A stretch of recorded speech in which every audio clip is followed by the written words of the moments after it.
The key to a smooth and successful microblading service is a badass setup. I'm going to show you what I do before my client walks in to ensure a safe and clean working environment. My name's Christy and I'm the owner of Boss Brows, 4-time certified microblading artist and trainer. I'm all about sharing tips and tricks with other permanent makeup artists who are just as passionate about eyebrows and building their business. So the first thing I'd recommend, especially for new artists, is having a setup checklist. That way you're prepared for your service. The last thing you want to do is realize that you don't have something and then have to take your gloves off, grab that supply, put clean gloves back on, and then start your service again. So this is what we're going to do, okay? First, you want to always clean your hands. You might find it a little hard to put gloves on right after you put antibacterial, so I do this. It dries them out quicker. You're going to put on a pair of gloves. Okay, once you have your gloves on, now I'm going to clean all of the surfaces in my room to make sure everything's spotless. So what I would grab is some Cavi wipes. You can also use Barbicide. So I'm going to clean my medical tray. I'm going to clean my Glam Core light, anywhere I might touch it. And then we're going to clean our service table.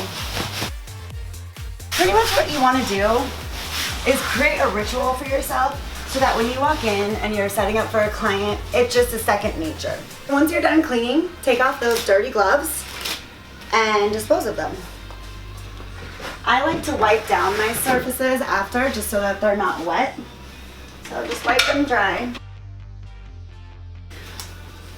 Put on a clean pair of gloves. So the first thing I do is I grab 2 dental sheets. I'm going to put one at my back bar.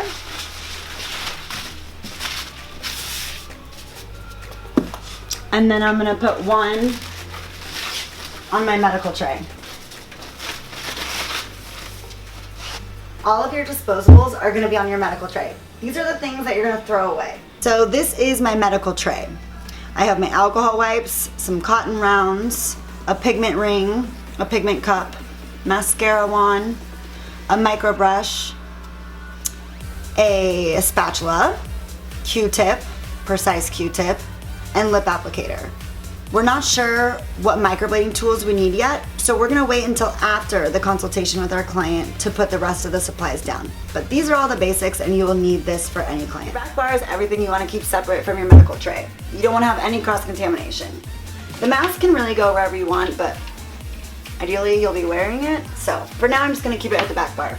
Everything else is gonna be brow mapping tools, pigments, and numbing creams. So we have the Seran Wrap, we have some brow mapping string, brow mapping pencils. I do like to have at least 2 ready that are sharpened for my clients so that if I drop one or if one gets kind of dull, I don't have to waste time sharpening the pencil again. A caliper, and my numbing creams. Again, once I have done my consult with my client and figured out what service we're gonna do and what pigment color we're gonna use, I can pull out my pigment and place them at the back bar. You don't wanna put your pigments or your numbing creams, any of that on your medical tray because again of cross-contamination. So pigments will be on the back bar. Okay, so after you've done your client consultation and you know what pigments you're gonna use, what service you're gonna do, I do like to wrap any surface, like my light and my medical tray, with barrier tape. And I like to put down what I call a pee pad where their head is gonna be. I'm gonna grab a pee pad and put it at the head of the table. This is where the client's head would go, so we wanna protect this part of the bed. So, I'm going to show you how I wrap my Glam Core light because there's a little trick that I have. So you'll grab 3 squares of the barrier film to wrap around one of the heads on your Glam Core light. What I do is I split it in half and come from the top. So I wrap the top and then I fold it under. And then coming from the bottom, I fold over the little flaps onto the side of the lamp. And because the barrier film sticks to itself, I can now take the top part and fold it down, and it will stick to itself and it won't come off. So now I can move this during my procedure and I don't.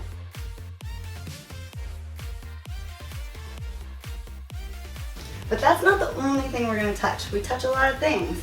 So I'm also going to take one square and I will wrap right on the lamp where I turn it on and off.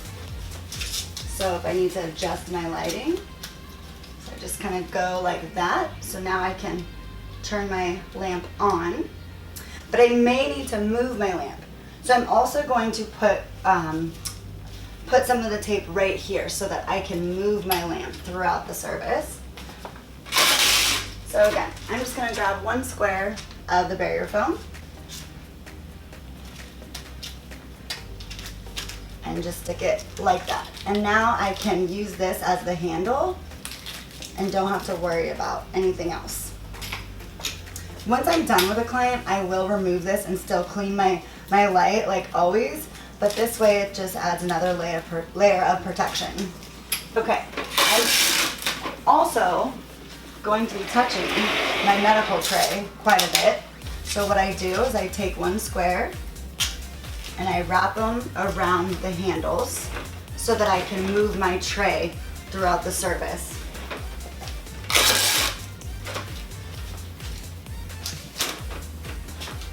And now this is ready to go. So check this bad boy out. You are ready for your service. Your table's ready. Your back bar is ready. And your medical tray. Oh yeah. Your room is set up and you're ready to start microblading. Just a reminder, this is the most important part of your entire service, is setting up, making sure that you're not spreading any bloodborne pathogens and that you're keeping a very clean, sanitary workspace for the safety of your client as well as you. Okay.